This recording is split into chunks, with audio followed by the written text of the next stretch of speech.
Assalamualaikum warahmatullahi wabarakatuh. Alhamdulillahirabbil alamin, wassalatu wassalamu ala asrofil anbiya'i wal mursalin, sayyidina maulana Muhammadin wa ala alihi washabihi ajmain. Qala rabbi shrah li sadri wa yassir li amri wahlul 'uqdatam min lisani yafqahu qawli.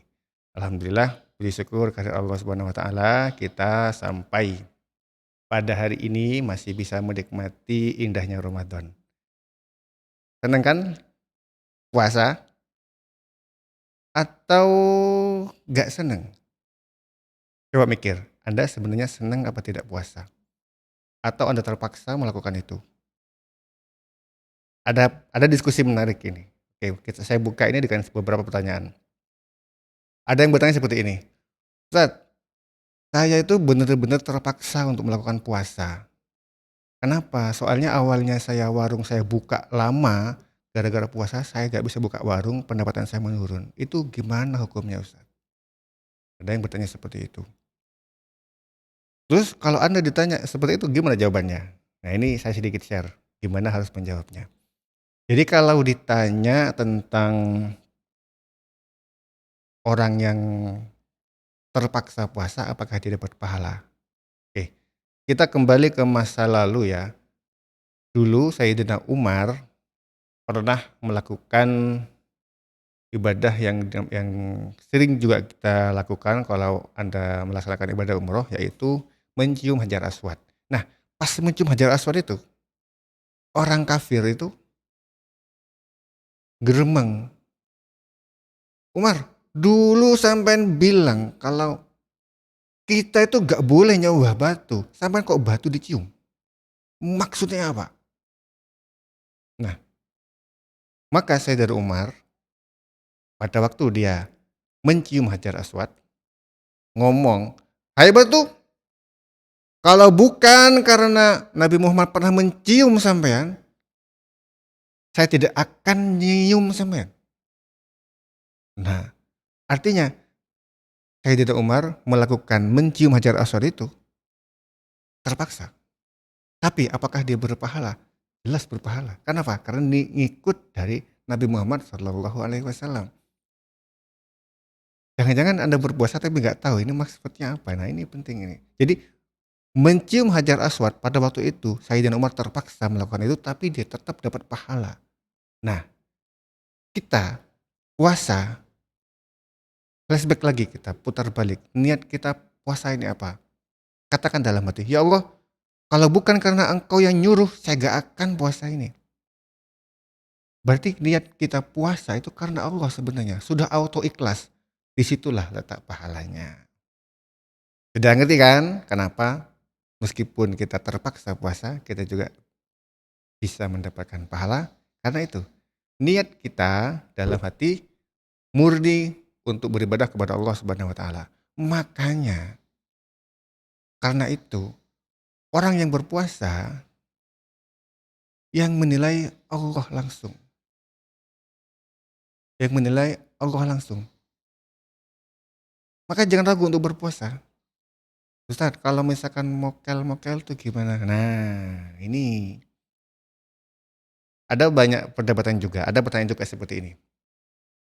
Ustaz, kalau misalnya saya Pak supir, tiap hari saya keliling dari beberapa kota di Indonesia, Banyuwangi sampai Jakarta bolak-balik setiap itu. Nah, saya kan musafir. Nah, musafir kan bolak-balik musafir, kalau musafir kan boleh membatalkan puasa. Lantas kalau saya membatalkan puasa, kapan nyaurnya? Nah, ini unik ini. Anda kalau nggak mikir seperti ini ya wajar karena kita masyarakat umum ya nggak sampai mikir sejauh itu. Lantas kalau seperti itu gimana solusinya?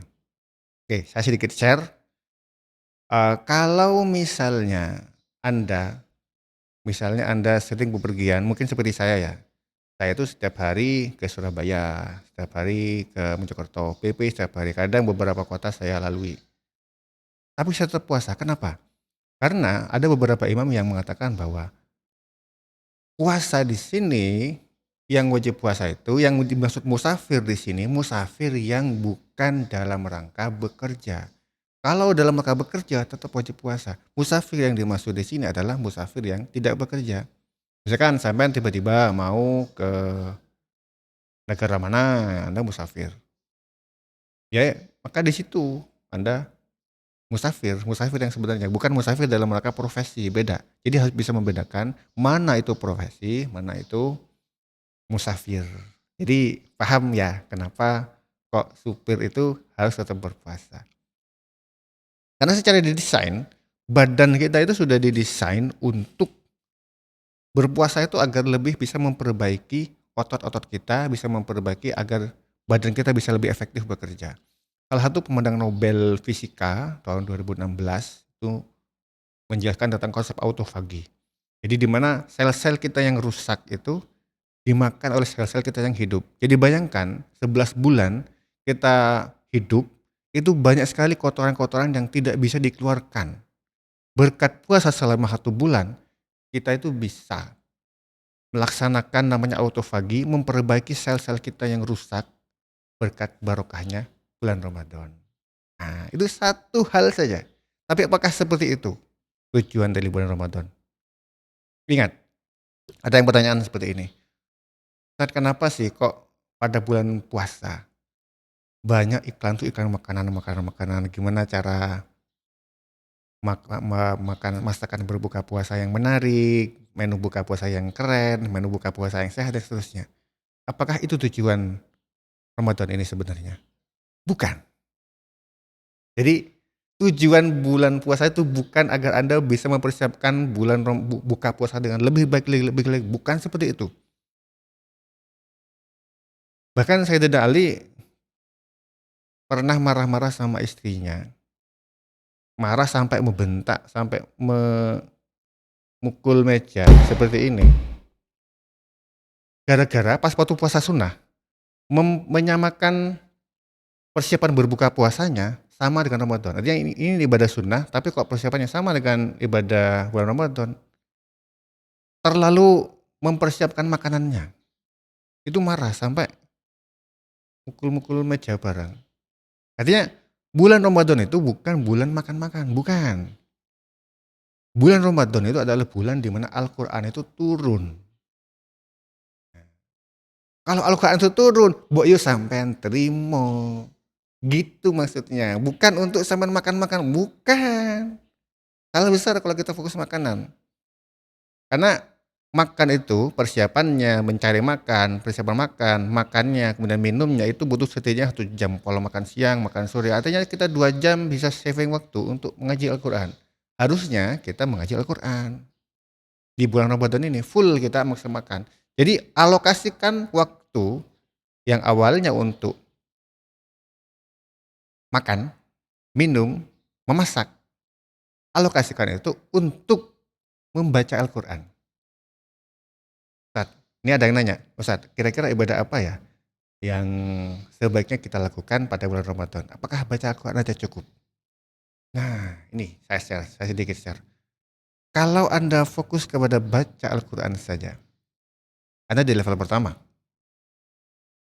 Level 0 apa Ustaz? Ada, level 0 itu belajar membaca, itu juga masuk ya, ibadah belajar, tetap ada pahala. Mengaji Al-Quran, jelas pahalanya besar.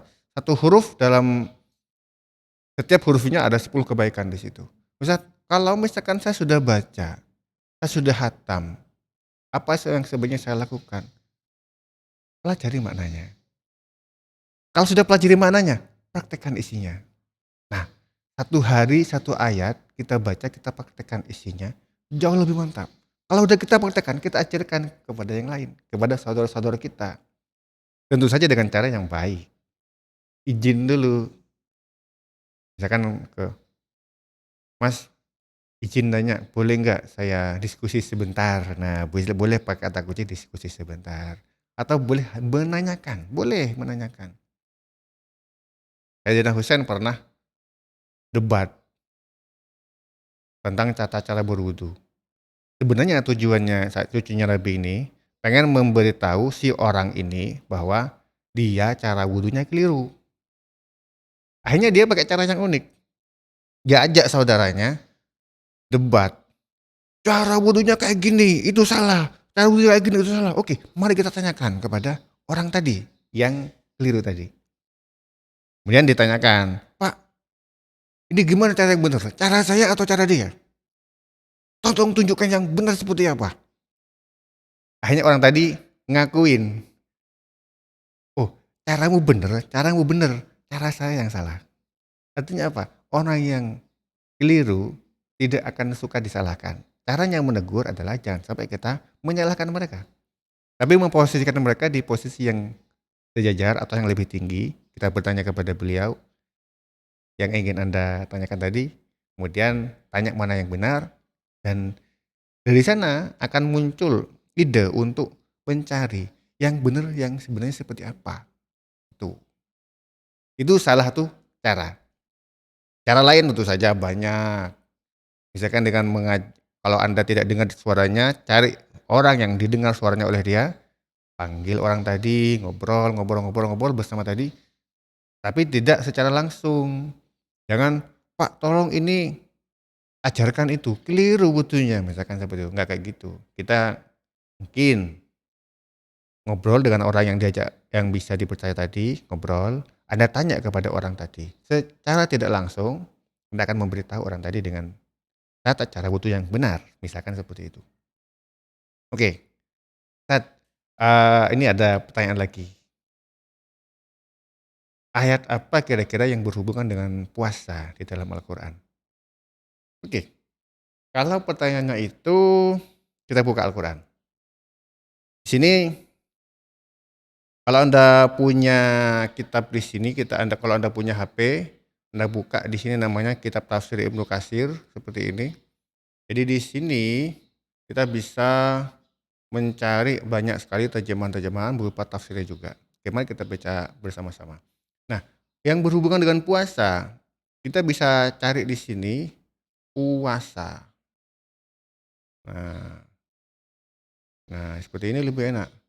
Nah, di sini ada 5 ayat yang berhubungan dengan puasa, kelihatan ya. Di sini ada Al-Baqarah 183, Al-Baqarah 184, Al-Baqarah 185, 187 juga berpuasa juga. Kemudian ada 196, ada An-Nisa, ada Al-Maidah, ada Maryam, ada Al-Ahzab, ada banyak sekali di sini. Ada Tahrim, ada Al-Lail. Jadi kalau di Android Anda download aplikasi Tafsir Ibnu Katsir namanya. Untuk di Play Store mohon maaf saya belum paham Play Store. Oke, kita buka 183. Ya ayyuhalladzina amanu,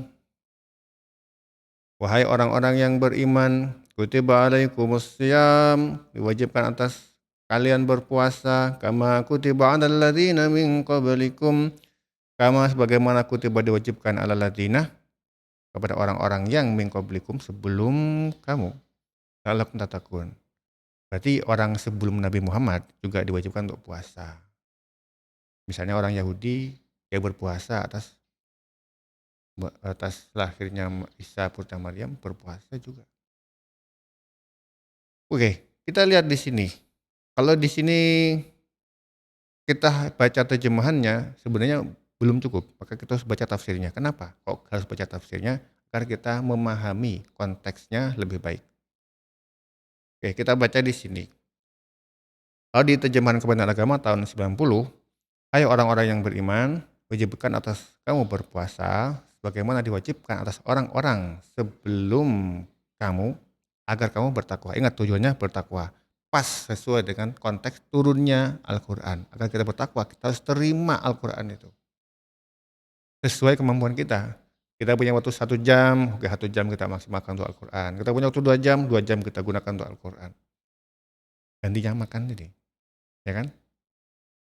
Melalui ayat ini Allah berkhitab kepada orang-orang mukmin dari kalangan umat ini dan memerintahkan kepada mereka berpuasa, yaitu menahan diri dari makan dan minum serta bersagama dengan niat yang ikhlas, karena di dalam berpuasa terkandung hikmah yang membersihkan jiwa, menyucikan serta membebaskan dari endapan yang buruk bagi kesehatan tubuh dan akhlak-akhlak yang rendah.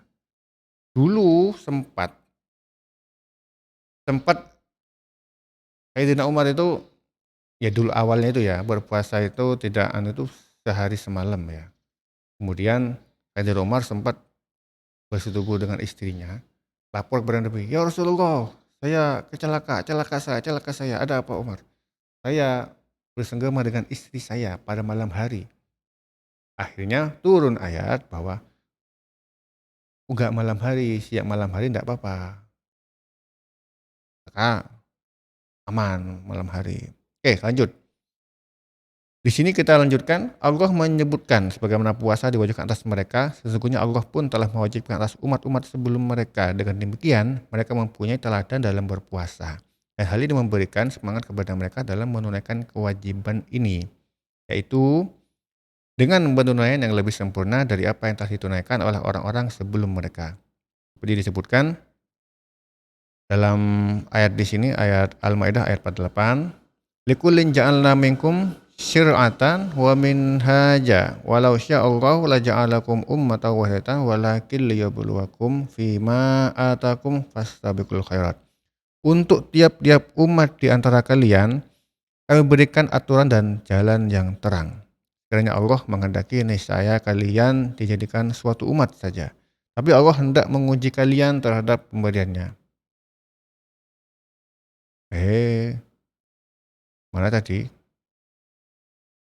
Gue skip ya.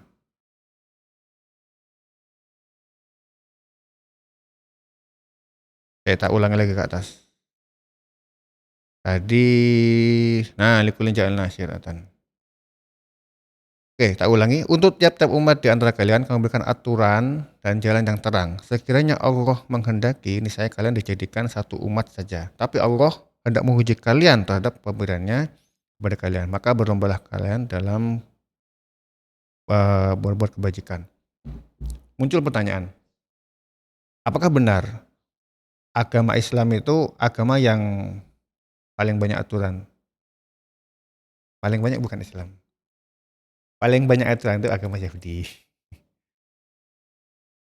Lantas, apakah aturan-aturan dalam Islam itu sangat bertentangan dengan fisik kita? Allah sudah atur itu semuanya sesuai dengan kemampuan kita. La yukallifullahu nafsan illa wus'aha. Allah tidak akan memberikan cobaan kepada kita kecuali dengan kemampuannya. Oke, kembali ke tafsirnya.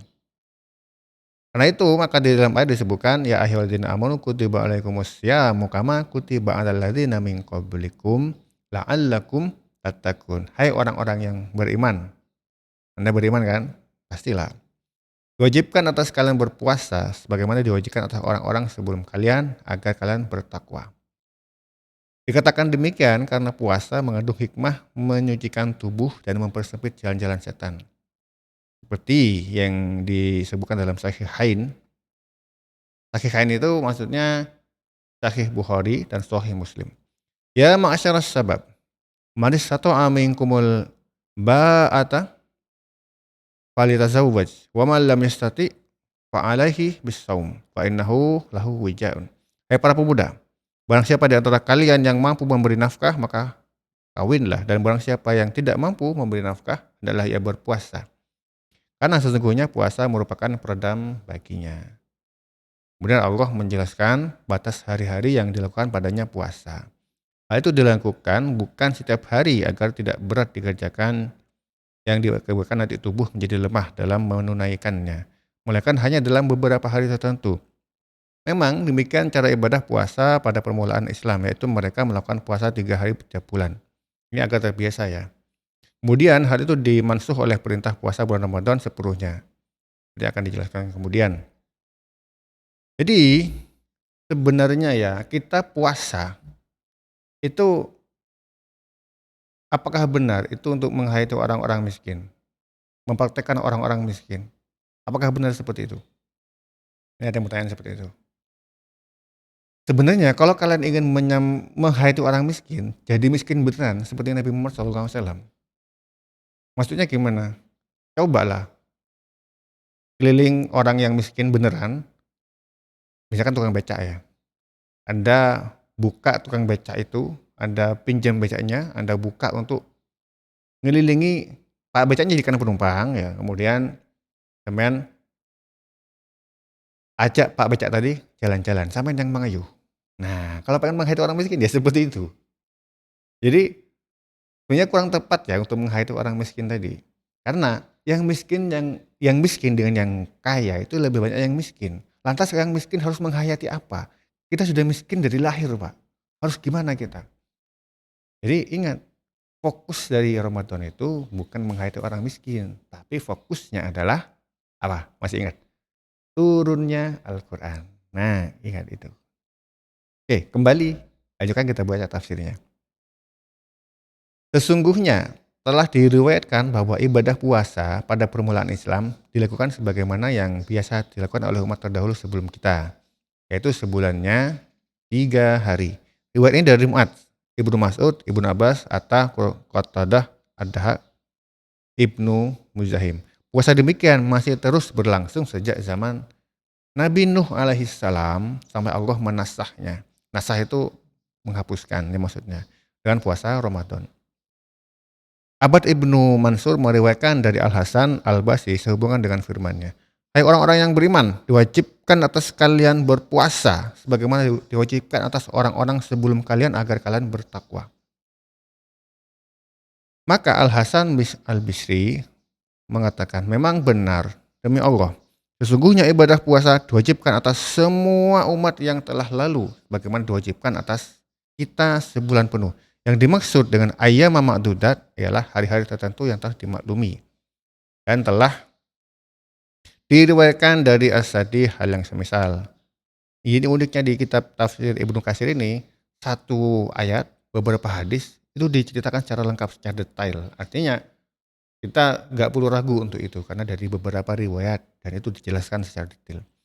Ibnu Abu Hatim meriwayatkan dari hadis Ibnu Abdurrahman Al-Mukri yang mengatakan, telah menceritakan kepadaku Sa'id ibnu Ayyub, telah menceritakan kepadaku Abdullah ibnu Walid dari Abu Rabi, seorang ulama, dari Abdullah ibnu Umar yang menceritakan bahwa Rasulullah SAW pernah bersabda, Syamu Ramadan kataballahu alal umami qablakum. Puasa Ramadan, puasa bulan Ramadan diwajibkan oleh Allah atas umat-umat terdahulu. Demikianlah nukilan dari sebuah hadis yang panjang yang sengaja kami singkat sepenuhnya menyangkut pembahasan ini. Kemudian di sini juga ada penjelasan dari Abu Ja'far Ar-Razi dari Ar-Rabi Ibnu Abbas, dari orang-orang yang menerimanya dari Ibnu Umar yang pernah mengatakan sehubungan dengan makna firman-Nya. Wajibkan atas kalian berpuasa sebagaimana diwajibkan atas orang-orang sebelum kalian. Bahwa diwajibkan atas mereka apabila seseorang di antara mereka sholat malam lalu tidur, maka diharamkan atasnya makan, minum, dan bersetubuh dengan istri sampai waktu yang semisal di besok malamnya. Ibnu Abu Hatim mengatakan hal yang semisal telah diriwayatkan dari Ibnu Abbas, Abul Aliyah, Abu Rahman, Ibnu Abu Laila, Mujahid, Sa'id Ibnu Jubair, Muqatil Ibnu Hayyan, Ar-Rabi Ibnu Anas, dan Atta Al-Khurasani. Kemudian Atta Al-Khurasani meriwayatkan dari Ibnu Abbas sehubungan dengan takwil firman-Nya, bagaimana diwajibkan atas orang-orang sebelum kalian. Al-Baqarah. Ini kaum ahli kitab. Jadi juga diriwayatkan dari Asy-Sya'bi, As-Sadi, serta Atta Khurasani hal yang semisal. Jadi kita lakukan puasa itu ya pertama harus karena Allah Subhanahu wa taala. Yang kedua, fokus kepada Al-Qur'an. Baik itu membacanya, baik itu mengartikannya atau membaca tafsirnya atau meng-share kepada yang lain. Maka konten-konten seperti ini jika menurut Anda itu bermanfaat, boleh Anda share kepada kawan-kawan. Karena ini menurut saya itu penting ya. Konsep yang menjelaskan tentang kenapa kok kita harus berpuasa. Di samping karena kesehatan, kita juga harus mengalokasikan waktu kita untuk lebih memperdalam Al-Quran, baik itu maknanya, tafsirnya, dan lain-lain. Mungkin itu saja untuk pertemuan kali ini. Kita akan lanjutkan seperti kita lihat tadi di tafsir di sini, di tafsir Ibnu Katsir yang barusan kita buka. Ada banyak sekali ayat-ayat Al-Quran tentang puasa yang belum kita bahas. Kita hanya baru membahas 183. Belum membahas 184, 185, dan ayat-ayat lain. Insya Allah di pertemuan mendatang kita akan membahas tentang ayat-ayat yang lain ini. Semoga kita masih punya umur yang lebih, agar kita bisa bertemu lagi, semoga kita diberikan kesehatan oleh Allah Subhanahu wa taala agar kita bisa berpuasa lagi berpuasa lagi berpuasa lagi dan di bulan Ramadan, dan semoga kita bisa dipertemukan dengan bulan Ramadan yang akan datang. Mungkin itu saja, terima kasih atas segala perhatian, like jika Anda suka, subscribe jika Anda menghendaki, like jika suka, dislike jika tidak suka. Kalau ada pertanyaan, silakan komentar di bawah, akan kita bahas pertanyaan itu di pertemuan berikutnya. Terima kasih. Wassalamualaikum warahmatullahi wabarakatuh.